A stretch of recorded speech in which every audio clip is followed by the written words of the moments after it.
اور لیث نے بیان کیا، کہا کہ مجھ سے یونس نے بیان کیا، کہا کہ مجھے نافع نے خبر دی اور انہیں عبداللہ بن عمر رضی اللہ عنہ نے کہ رسول اللہ صلی اللہ علیہ وسلم اپنی سواری پر فتح مکہ کے دن مکے کے بالائی علاقے کی طرف سے شہر میں داخل ہوئے۔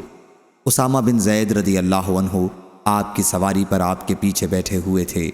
آپ کے ساتھ بلال رضی اللہ عنہ اور کعبے کے حاجب عثمان بن طلحہ رضی اللہ عنہ بھی تھے۔ آخر اپنے اونٹ کو آپ نے مسجد کے قریب باہر بٹھایا اور بیت اللہ کی کنجی لانے کا حکم دیا۔ پھر آپ بیت اللہ کے اندر تشریف لے گئے۔ آپ کے ساتھ اسامہ بن زید، بلال اور عثمان بن طلحہ رضی اللہ عنہم بھی تھے۔ آپ اندر کافی دیر تک ٹھہرے۔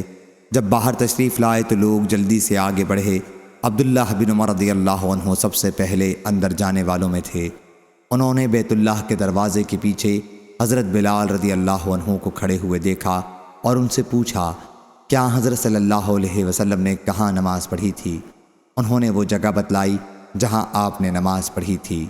عبداللہ بن عمر رضی اللہ عنہ نے کہا کہ یہ پوچھنا بھول گیا، کیا حضرت صلی اللہ علیہ وسلم نے نماز میں کتنی رکعتیں پڑھی تھیں؟ صحیح بخاری حدیث نمبر 4289۔